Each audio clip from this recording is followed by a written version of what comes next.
सत साहिब सतगुरुदेव की जय। बंदी छोड़ कबीर साहिब जी की जय। बंदी छोड़ गरीबदास जी महाराज जी की जय। स्वामी राम देवानंद जी गुरु महाराज जी की जय हो।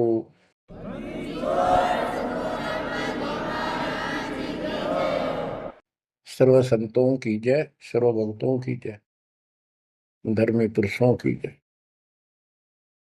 श्री काशी धाम की जय, श्री सुडानी धाम की जय, श्री क्रोथा धाम की जय, श्री बरवाड़ा धाम की जय। सत साहिब गरीब नमो नमो सत पुरुष को नमस्कार गुरु की नहीं। सुर नर मुनिजन साधुआ संतों सर्वस दीन। सतगुरु साहिब संत सब दंडवतम प्रणाम। आगे पीछे मध्य हुए तिनको पूर्व। कबीर सतगुरु के उपदेश का सुनिया एक विचार। जय सतगुरु मिलते नहीं जाते नरक द्वार। नरक द्वार में दूत सब करते खेचा तान। उनसे कभू नहीं छूटता फिरता चारों खाने। कबीर चार खानी में भरमता कबहू न लगता पार। सो फेरा सब मिट गया मेरे सतगुरु के उपकार। जय जय सतगुरु मेरे की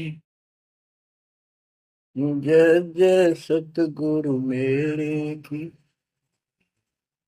सदा साहिबी सुख से वसियो अमरपुरी के डेरे की। जय जय सतगुरु मेरे की जय जय सतगुरु मेरे की। सदा साहिबी सुख से वसियो सतलोक के डेरे। बच्चों, उस सतलोक की याद आती है और जिस कारण से ये वाणी याद आती है तो शुक्र मनाया जाता है। आत्मा शुक्र मनाती है कि तुम तो सुख से जीवो, हमने तो कर्म फोड़ लिए। हम तो अपने कर्म भोग रहे हैं, तुम लक्की थे, समझदार थे, इस दुष्ट के बातों में नहीं आए। निर्विकार निर्भय तू ही और सकल वैमान। जी साधो और सकल वैमान। सब पर तेरी साहिबी, सब पर तेरी साहिबी। तुझ पर साहिब नाम निर्विकार निर्भय। आप अमर कथा सुन रहे हो, सत्यनारायण कथा सुन रहे हो, और आप कहीं भी बैठे हो, दाता ने कैसी दया कर दी। चलते फिरते बैठकर परमात्मा का गुणगान सुनो। बच्चों, ये सत्संग जो है ये आध्यात्मिक पढ़ाई है, ये आध्यात्मिक शिक्षा है। इसको समझने के लिए भी काफी समय की आवश्यकता है। जैसे बच्चे स्कूल जाते हैं, यानी 15-16 वर्ष तक तो वो टोटली फ्री होते हैं। अपनी पढ़ाई करो, ट्यूशन लगवाओ, क्लास में पढ़ो। तो ऐसे करते करते वो विद्वान बन जाते हैं, डॉक्टर बन जाते हैं, इंजीनियर बन जाते हैं और बड़ी बड़ी शिक्षाएं प्राप्त कर लेते हैं। इसी प्रकार आपको ये आध्यात्मिक लेक्चर अटेंड करते रहना चाहिए। संसारिक काम भी करो, शिक्षा ग्रहण भी करो, लेकिन ये शिक्षा साथ जरूर ग्रहण करो। इसके बिना सब व्यर्थ है। वो तो सिर्फ पेट के लिए, रोजी रोटी के लिए जो भी कर्म हम करते हैं सब रोजी रोजगार के लिए होता है, और वो रोजगार हम करते करते नुकसान हो जाता है। सब कुछ करते करते हानि हो जाती है, कोई लाभ नहीं मिलता। इधर कमाते हैं, उधर रोग हो जाता है, यहाँ से कमाया उधर खत्म हो गया। तो परमात्मा के चरणों में आने के बाद, इसकी शरण आ जाने के बाद, तो ये इस तरह के कष्टों को कम कर देगा। परमात्मा की महिमा भी ना सुने, भक्ति ना करें, और काम में ज्यादा ध्यान दें, कभी नुकसान ना हो जाए। और वो करते करते हो जाता है, फिर घर के रहते ना गांठ के। इसलिए काम अवश्य करो, पर इसमें नागा ना करो। परमात्मा की महिमा अवश्य सुनो, और भक्ति डेली करो, सुबह दोपहर शाम के परमात्मा की स्तुति। आजकल तो अनपढ़ भी कर सकते हैं, मोबाइल घर घर है, उसमें लगाओ आरती, सुबह दोपहर शाम की, आराम से सुनो, काम भी करते रहो। खाना बना रहे हो, आरती चल रही है, बहुत बढ़िया, ध्यान आरती में रहेगा। जैसे ड्राइवर गाड़ी चलाते हैं, ड्राइविंग तो बहुत सावधानी का काम होता है, लेकिन उसमें बातें करते रहते हैं, वो चलाता भी रहता है। इसी प्रकार इस समय का ऐसे सदुपयोग करो, श्रवण भी करो, गाड़ी भी चलाओ, तो आरती भी लगा लो, उसके अंदर चलते रहो, सुनते रहो। तो परमात्मा ने आपके ऊपर रजा करने में कसर नहीं छोड़ रखी।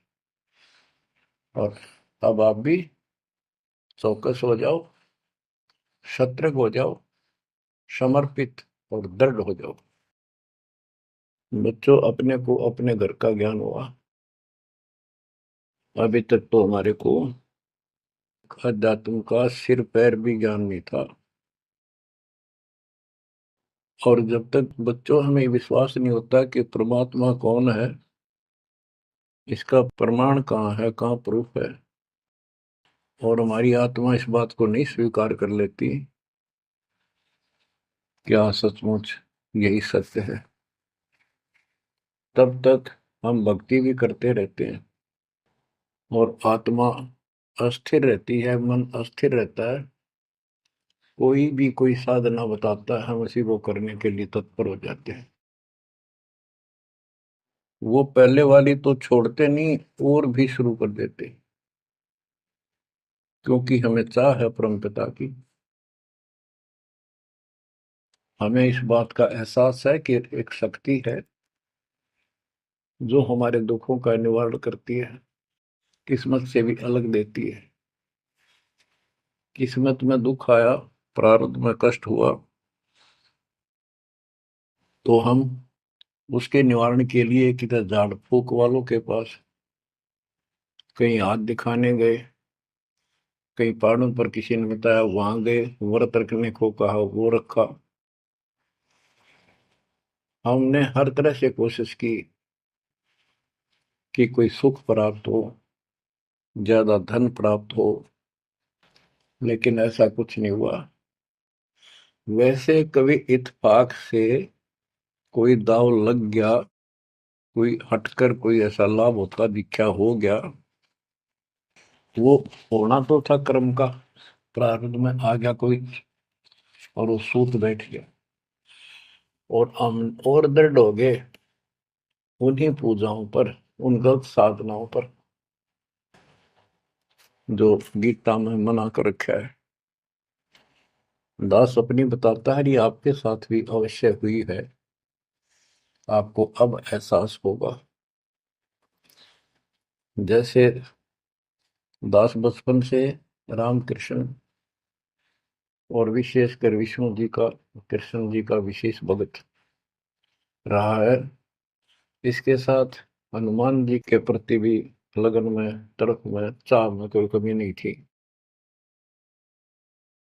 इस कारण से मंगलवार का व्रत रखना, किसी ने बता दिया कि जिला राजस्थान में सालासर एक स्थान है जहां पर हनुमान जी का बहुत प्रसिद्ध मंदिर है और वहां जाने से सारे सुख हो जाते हैं।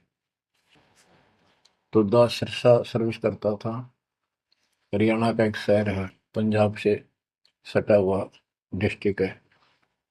वहां से पता चला तो दास बैठ कर ट्रेन में सालासर पहुंचा, शुरू उतरा वहां से अन्य साधनों से। वहां एक छोटा सा गांव सालासर, वहां एक छोटा सा मंदिर और उसमें एक पत्थर की मूर्ति।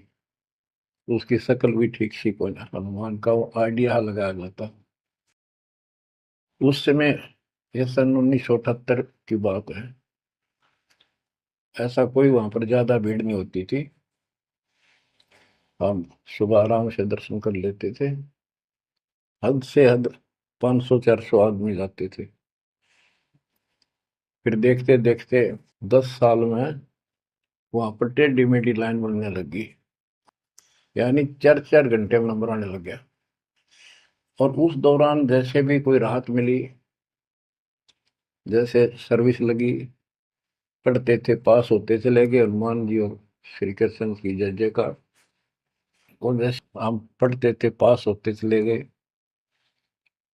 तो ये श्रेय अपने इन इष्ट देवों को मानते थे जो एक से अनेक थे।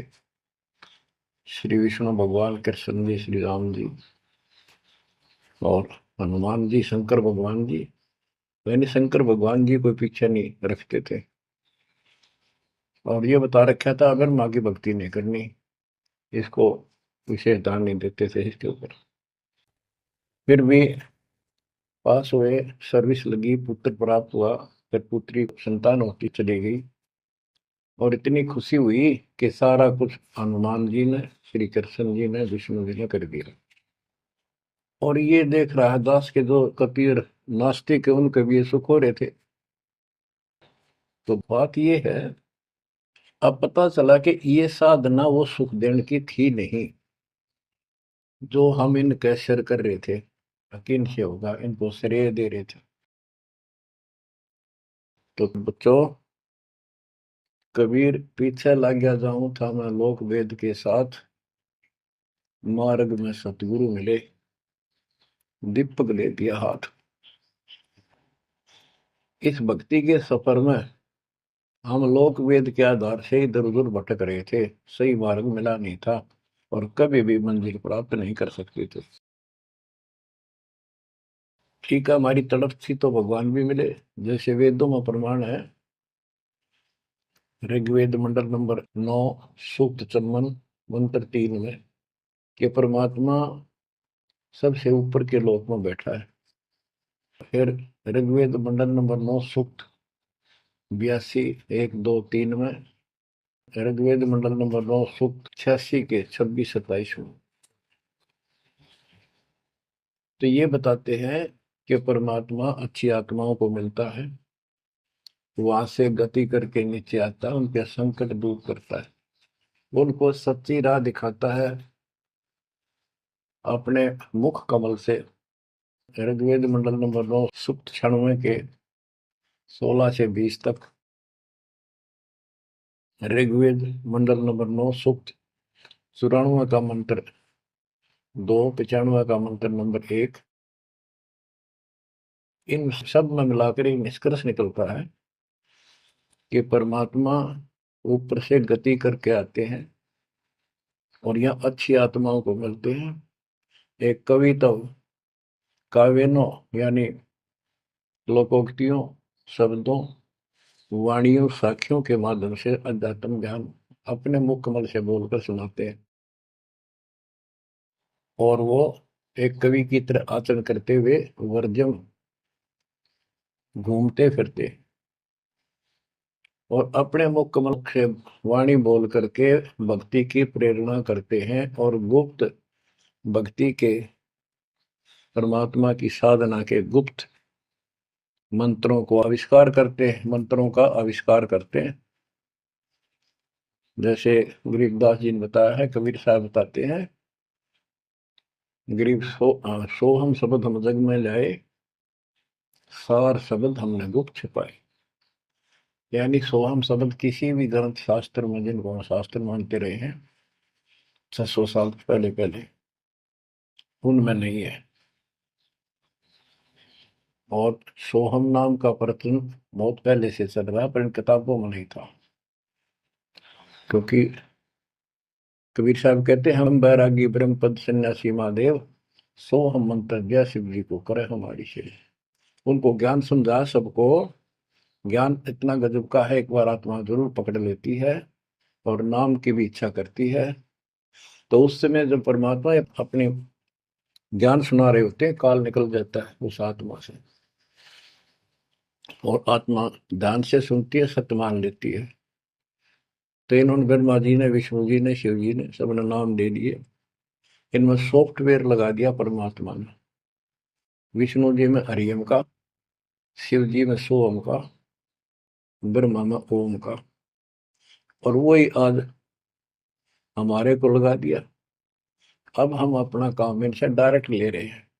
तो कहने का भाव ये है कि जिस समय परमात्मा अपना ज्ञान सुनाते हैं, काल भाग जाता है। परमात्मा के वहां से आते ही काल प्रवेश कर जाता है, उनकी बुद्धि को फेर देता है। इसी कारण से दोबारा इन्होंने परमात्मा की वाणी सुनी नहीं, विचार नहीं सुना, और ये धोखा खा गई। हमने भी बहुत बार धोखा खा लिया, शंखों बार हम ये कष्ट उठा चुके और ये धोखा खा चुके हैं। अपने भगवान को छोड़कर इन बकवादा में बड़े रहे। मानुष जन्म पाएकर खोवे, सतगुर विमुखा युग युग रोए। बच्चों, गिरीश सतगुर संगत छोड़कर लाख वर्ष जप कीन, इंद्रिय क्रम ना मोक्ष होए, रह काल के आदि। जैसे आपको बार बार समझाया जाता है कि सतगुरु से विमुख होने के बाद हम आज से 600 वर्ष पहले परमात्मा से विमुख हुए थे। उसके बाद हम पता नहीं किन किन धर्मों में जन्मे, कभी भक्ति की कभी ना की।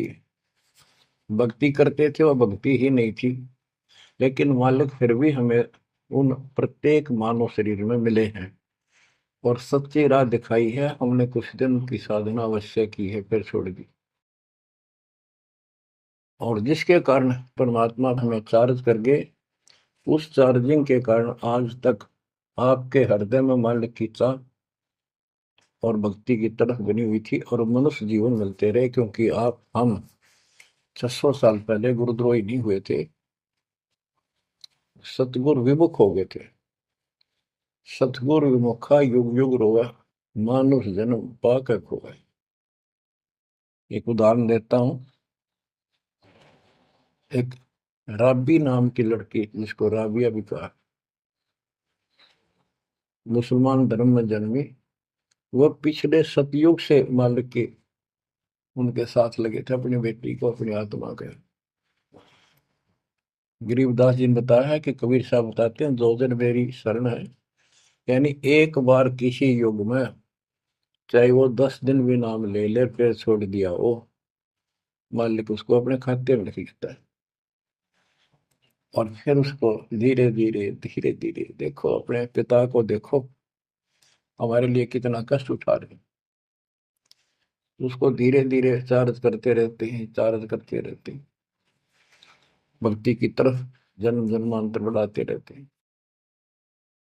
उसी कर्म अनुसार, उसी क्रिया में वो लड़की आत्मा राबी बनी हुई थी। कि लड़की मुसलमान घर में जन्म था, 12-13 साल की बेटी थी, भेड़ बकरियां चरा रही थी। और वो सारी सृष्टि के रचनहार हमारे पिता अपनी बेटी के लिए उस जंगल में पहुंच गए, घास फूस पर बैठ के जाकर बेटी के पास मुसलमान धर्म जिंदा का रूप बनाया। हमारे अंदर एक धर्म कर्म की ये भी एक समस्या है कि हम अपने धर्म वालों को महत्व देते हैं, दूसरों से नफरत करते हैं। ये काल की चाल है। इसलिए दाता सौ सब क्षेत्र में करूं अपने धन के काज, हिरण्यकशिपु जो मार दूं, नरसिंह धर के साथ। अब्राहिम सुल्तान दम के बंदी बन के चले गए, एक नौकरानी बन के चले गए। क्या पड़ा था उनको? कोरडे खाए, नौकर बने, अपने बच्चे को नरक से निकालने के लिए कि तुम बालक को, बुद्धि छोटी है, बच्चे की बुद्धि इतना काम नहीं करती, इस ज्ञान से आपकी बुद्धि विकसित होगी, आप कुछ दिनों में संकेत समझने लग जाओ। अब जैसे राबी को मालिक ने समझाया, तो बच्चों, परमात्मा अपनी उस बेटी, उस आत्मा के, राबिया के पास जाकर बैठ के जंगल में गर्मी सर्दी घास फूस के ऊपर बैठ के और उसको समझाने लगे, बेटी भक्ति किया करो। तो बच्ची थी, जैसे उस धर्म के अंदर जन्मी थी, उसमें जो साधना बताते थे उसको कहती थी हम करते हैं, ऐसे करते हैं, नमाज करते हैं, ईद बकरीद मनाते हैं। तो परमात्मा ने उनको काफी समझा, कई दिन लगातार जाते रहे, ये चले जाते फिर आ जाते। अंत में लड़की ने स्वीकार कर लिया, भगवान मुझे वो सच्चा राह बता दो जिससे मोक्ष मिले। परमात्मा ने उनको मंत्र दिए, ये मंत्र दे दिए पांचों, लेकिन ये नहीं बताया ये किस किस के हैं, क्योंकि इसके बताने की जरूरत भी नहीं है। या तो चाबी है, किसी भी खजाने की है या कोई और सामान वाले की है, उस ताले के लाओ, खुल जाएगा और उसमें जो सामान है आपको मिल जाएगा। फिर भी याद होना आवश्यक है कि ये इसमें यूं सामान है, इसमें ये सामान है। तो लड़की ने कुछ दिन मालिक की साधना की, 4 वर्ष। उसके बाद समाज के दबाव में शानी होगी, उसने यहाँ तक फैसला कर लिया कि ये तो संस्कार बढ़ते चले जाते हैं, शादी ही नहीं कराऊंगी, विवाह नहीं कराऊंगी। उसने निकाह करने से मना कर दिया। माँ बाप ने कोशिश की, लड़की जवान होगी, लेकिन बिल्कुल स्पष्ट शब्दों में कह दिया, मैं विवाह नहीं करूंगी, मैं अल्लाह खुदा को प्राप्त करूंगी। माँ बाप परेशान हो गए कि बच्ची है, इसने तो जिद लगा ली, और इसका जीवन कैसे पार होगा, कैसे पास होगा, तो हो ही नहीं सकता। बच्चों ने कहा, बेटी या तो निकाह कर लेना, हम दोनों मरेंगे। लड़की ने सोचा, चल माता पिता की हत्या का क्यों सिर पर दोष लूं, आगे अपने पति से बात कर रहे हैं। निकाह हो गया। मुसलमानों के अंदर लड़की से अपनी राय पूछी जाती है विवाह के समय कि क्या आपको ये विवाह मंजूर है, निकाह कबूल है। लड़की यस कर देती है तो विवाह होता है, न तो नहीं होता। ये स्वतंत्रता बेटी को है। उसने यस कर दी, विवाह होगा। उनका पति बहुत बड़ा अधिकारी था, अफसर था, साहब था। मुसलमानों में एक से अधिक विवाह भी हो जाते हैं, सामान्य बात है। तो उसने यही विचार किया था कि तो शादी और कर लेगा, वहां दबाव बनाऊंगी, ना तो मर जाऊंगी और क्या इलाज है। तो उसने अपने पति से अपना उद्देश्य बता दिया, मैं भक्ति करना चाहती हूँ, मेरी कतई तमन्ना नहीं है कोई शादी और बच्चे पैदा करने की। यदि आप मेरे साथ जबरदस्ती करोगे तो मैं सुसाइड करूंगी। उनका पति भगवान से डरने वाला मुसलमान था, वास्तव मुसलमान था। उसने कहा, राबिया आपने निकाह कबूल क्यों किया, ये बता। उसने कहा कि मेरी मजबूरी थी, मेरे माता पिता मर जाते, मैं वो दोष नहीं लेना चाहती थी, उनका भी काम बन गया। कि आप बताओ आपका क्या इरादा है। मेरा फाइनल है, या तो मौत या अपनी भक्ति करूंगे। इतना दृढ़ विश्वास देखकर उसने कहा कि राबिया कोई बात नहीं, आप भक्ति करो, मैं अल्लाह के मार्ग में बात नहीं बन सकता, मैं भी भगवान से डरने वाला हूँ। लेकिन जैसे आपकी लोक लाज के कारण आपके पिता की समस्या प्रबल थी, इसी प्रकार समाज हमारा भी है, लोक लाज हमें भी है। आप मेरी दृष्टि में, मेरी तरफ से तो मेरी सिस्टर होगी, समाज की दृष्टि में मेरी वाइफ बन के रहना होगा। वो बोली मुझे मंजूर है। उसके लिए अलग व्यवस्था कर दी, अपनी भक्ति कर, किसी चीज की कमी नहीं आने देंगे। उसने अपनी और शादियां कर ली। अब वो 50 साल की होगी, सब देखा कि ये तो बिल्कुल देवी का रूप है, पलक भी उठाकर नहीं देखती। ये पिछले संस्कार थे, वो बैटरी चार्ज थी, उसमें चाह थी, आगे बैटरी लगी नहीं है, धीरे धीरे नष्ट होगी। या रोड मारा काल मारी, ये बहुत बड़ा षड्यंत्र है। सतगुरु कबीर साहब ने इसको कोई खोल नहीं सकता, इसे बचा भी नहीं सकता। इसलिए सतगुरु की शरण नहीं छोड़नी चाहिए। उसने अपने पति, जो संसारिक दृष्टि के पति से कहा कि मैं हज करने जाना चाहती हूँ। उसने कहा अच्छी बात है, जाओ, और कोई व्यवस्था ऊंट घोड़े की करवा देता हूँ, उस पर आराम से बैठ कर जाइए। बोली नहीं, मैं पैदल जाऊंगी, क्योंकि ये आस्था हमारी भगवान के प्रति अहंकार में नहीं, ऐसे जावा तो और बढ़िया है, ये वो शुरू से धारणा है। उस समय साधन भी नहीं होते थे, ऊंट घोड़े होते थे, रेगिस्तान में ऊंट ही चलते थे। वो बोली नहीं, मैं पैदल जाऊंगी। राबिया पैदल जा रही थी, रास्ते में कुआं था, उसमें बाल्टी और रस्सा नहीं था। एक कुतिया वहां पर बहुत बुरी तरह रो रही थी, कभी कुएं की तरफ जा रही थी, राबिया के चरणों की तरफ आ रही थी। वो समझ गई कि प्यासी है, और साथ में बच्चा है, मरेगी की बच्चे भी मरेंगे। आओ देखा ना ताओ देखा, दया बिना दरवेश कसाई। वो दरवेश थी, संत थी, दयालु थी, असली मुसलमान थी। उसने अपने बाल पाड़े सिर के, रस्सी बनाई लंबी, वो 100 फुट नीचे पानी होता था, और फिर अपने कपड़े निकाल कर शरीर के उसके बांध कर नीचे भिगो के बाहर टपकाए, निचोड़े एक मटके के टूटे हुए पात्र में। कुतिया ने जी भर का पानी पिया,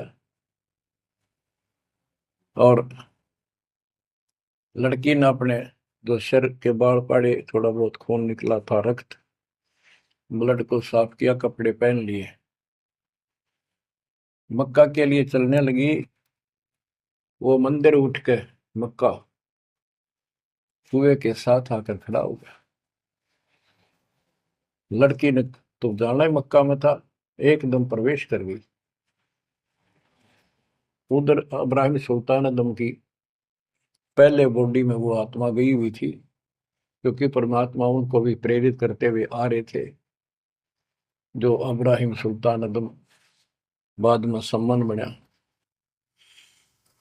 तो जिनको ये ज्ञान हो जाता था, वो अपने धार्मिक मेलों में जरूर जाते थे औरों को समझाने के लिए।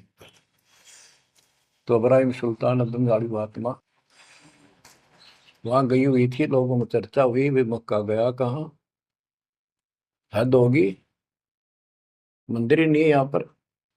तब इब्राहिम सुल्तान अदम कहता है, गरीबदास जी बताते हैं, सुल्तान अदम मक्के गया, मक्का नहीं मकान, गया रांड के लेन को यूं कह अदम सुल्तान। लोग बोले रे क्या बोल रहा था, फिर इतने में वो मक्का वापस आ जाता है, और उसमें से राबिया निकली। राबिया देखी, लोग भाग कर प्रवेश किया, देखा तो एक राबिया ने, एक लड़की, उसने अपना परिचय दिया।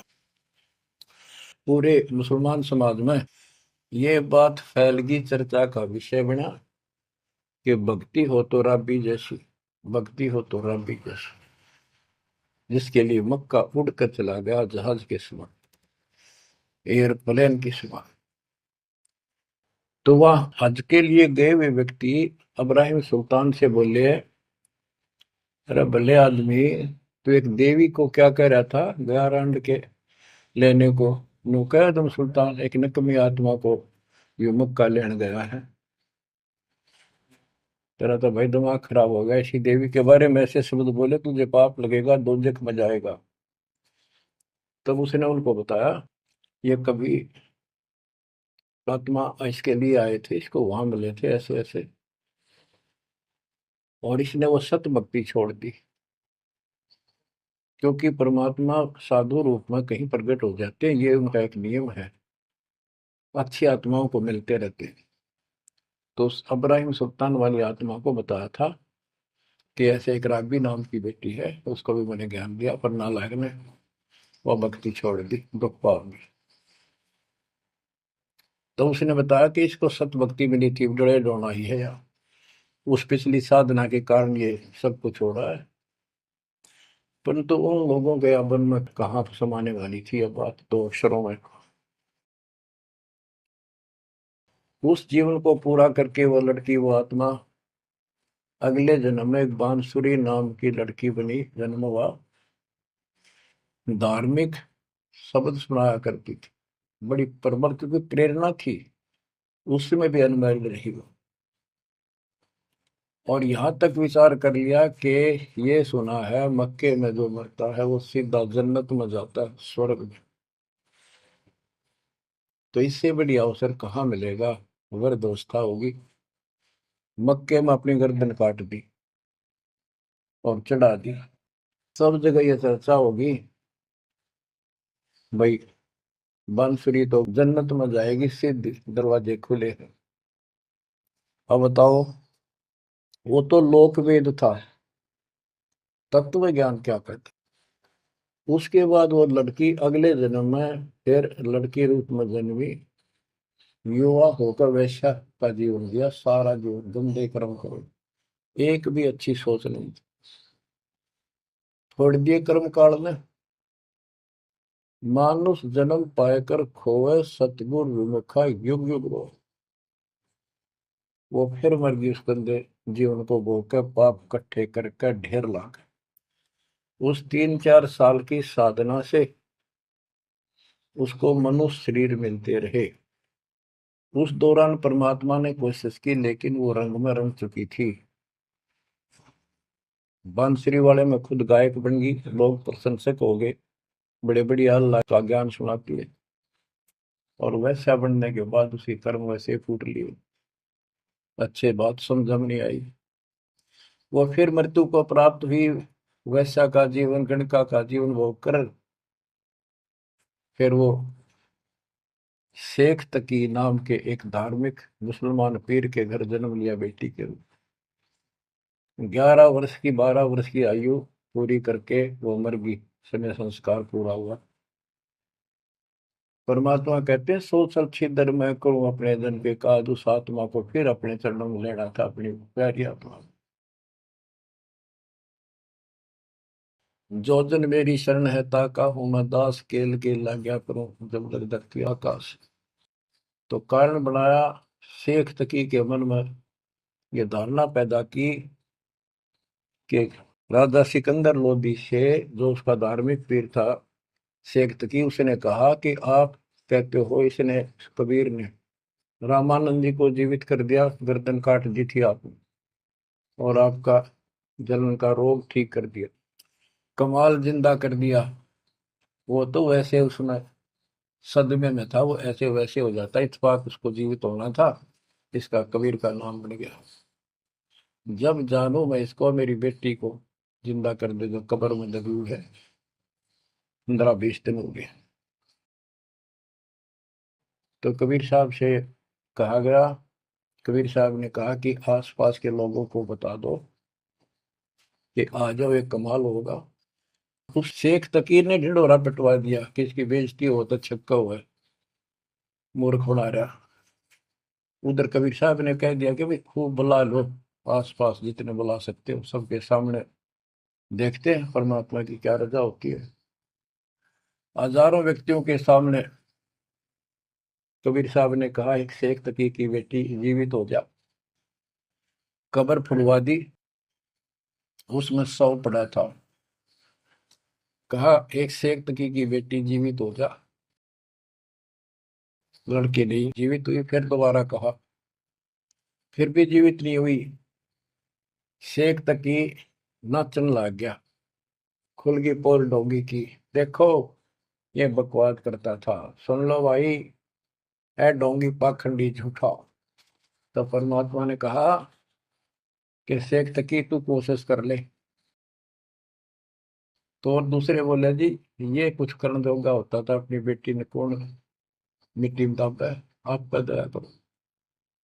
तब कहा, है कबीर की बेटी, जीवित हो और बाहर आ बेटा, इतना ही कहना था।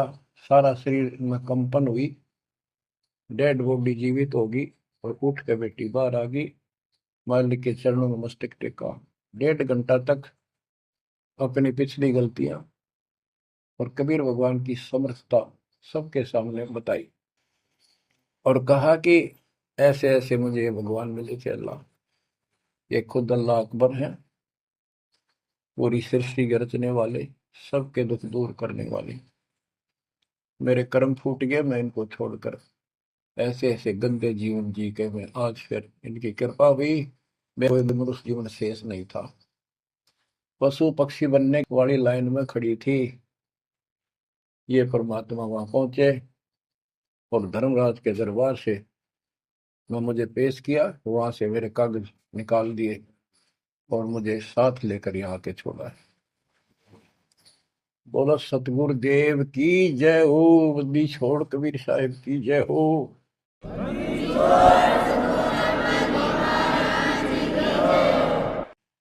तो उसने कहा बेटी जा अपने पिता के साथ, कबीर साहब ने कहा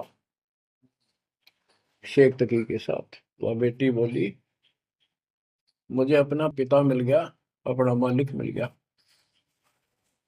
इस कर मेरा संस्कार इतना ही था। आप मेरे पिता हो, सारी सृष्टि के मालिक हो, मैं तो आपके साथ रहूं। अपने गुरु के मैं संग संग होली, अपने गुरु के मैं संग संग होली, सखेरे मोहे नेकन आई लाज, आज मोहे गुरु दर से दिखाए। बच्चों, यह बात तो बनेगी ऐसे ही। पानी कहते, देसी कहावत है, पानी तो झील में नीचे के स्थान पर आके ही टिकेगा। वैसे पलट में कितना ऊंचा चढ़ जाए लेकिन टिकेगा वहीं आके।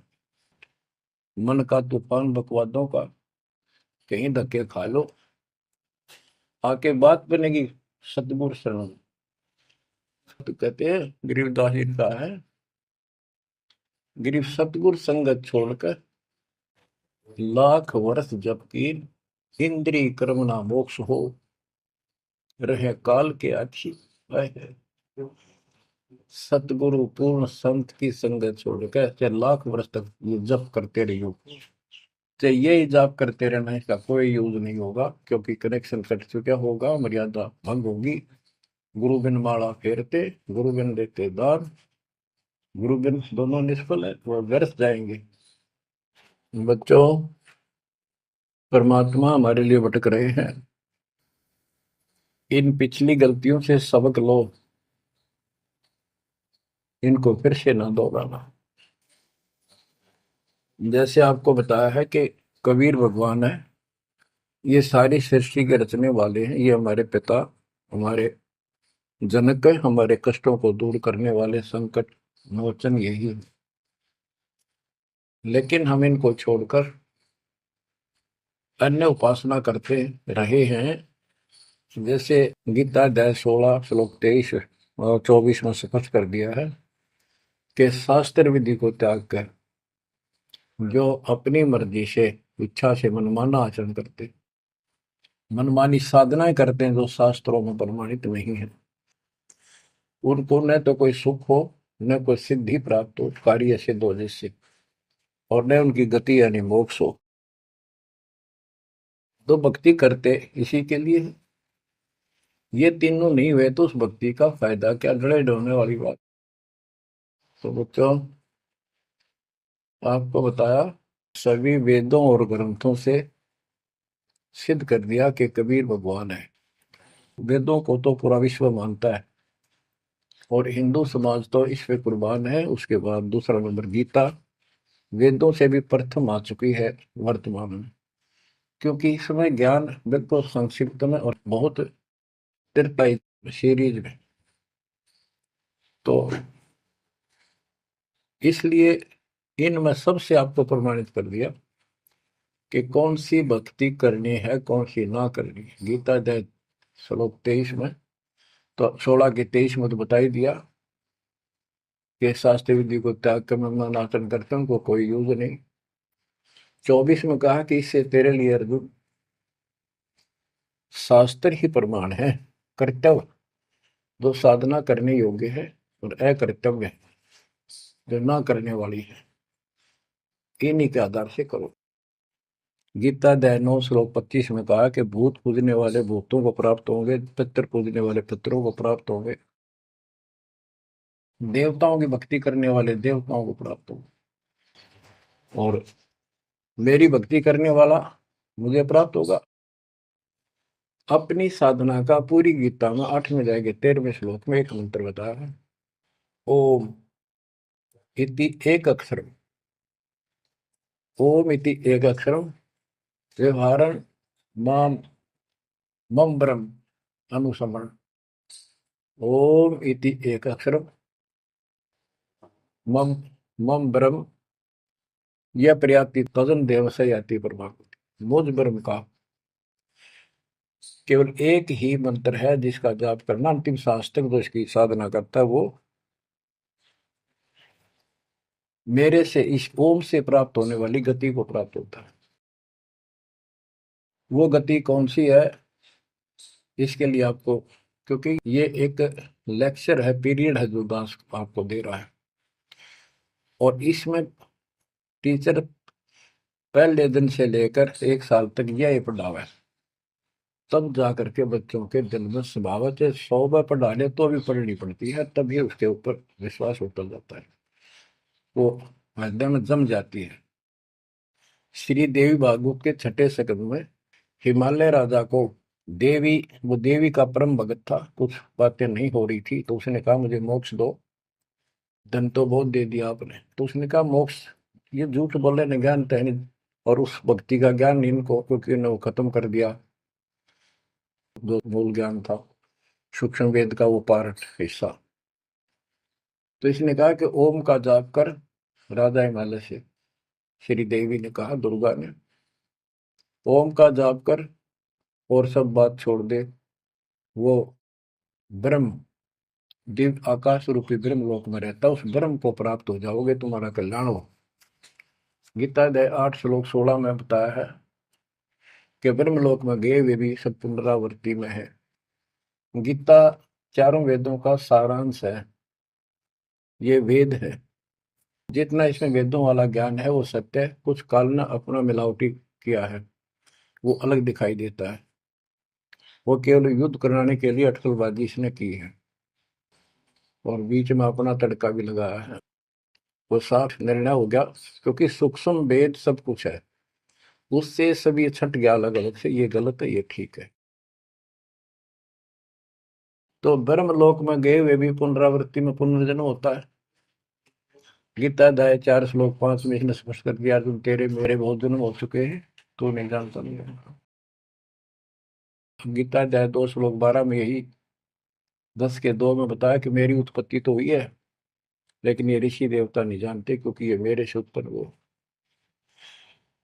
फिर उस ज्ञान को, जैसे जहां से शुरुआत हुई थी कि परमात्मा सतलोक से सबसे ऊपर के लोक में रहता, वहां से चलकर गति करके आता है, अपना सच्चा आत्म ज्ञान खुद बोलकर बताता है। गीता अध्याय 4 श्लोक 32 में, ये कोड वर्डों में है गीता ज्यादातर, उसमें बताया कि जो ज्ञान ब्रह्मणे मुखे सचिदानंद घन ब्रह्म ने अपने मुख कमल से बोली वाणी में बोला है, उस वाणी में संपुष्टार के साथ लिखा है, उससे ये पूर्ण मोक्ष होगा, फिर कभी जन्म मरण नहीं होता।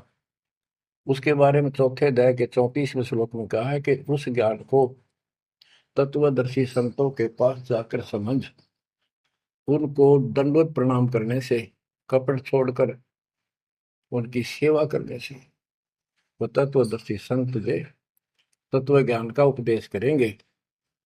गीता अध्याय 15 श्लोक 1 में स्पष्ट कर दिया है, जो इस उल्टे लटके हुए संसार रूपी वृक्ष की के सभी विभाग का नारा नारा ज्ञान बता देता है, सभी विभागों का पार्षद सवेदवित वो वेद के तात्पर्य को जानने वाला है।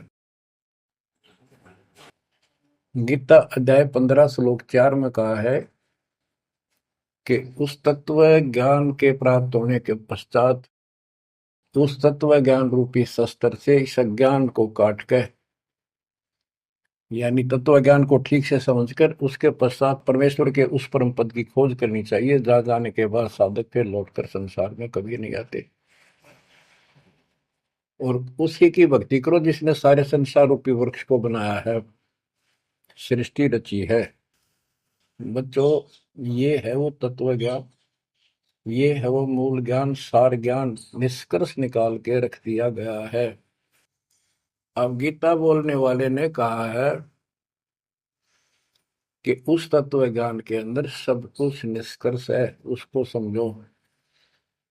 यही कुरान शरीफ के अंदर, कुरान मजीद के अंदर सूरत फुरकानी 25 आयत 52 से 59 में यही स्पष्ट किया है। वो कबीर नाम का परमात्मा है जिसने सारी सृष्टि रची, जिसने सब आपको संतान माता पिता का रूप दिया, सबके कर्मों को वो काटने वाला है, सबके कर्मों को ठीक से जानता है। 6 दिन में सृष्टि रच के जो 7वें दिन तक प्रजा विराजा, उसकी खबर किसी बाखबर से पूछो। गरीबदास जी कहते वेद कतेब एक है भाई, और वेद कतेब का ज्ञान है दूर, वो संतों का मार्ग दूर। ये अधूरा ज्ञान है, जब इसमें स्पष्ट है ही नहीं, जब ये कह दिया कोई और बताओगा तो वो और अब आपके सामने है, आपको प्राप्त हो चुका है।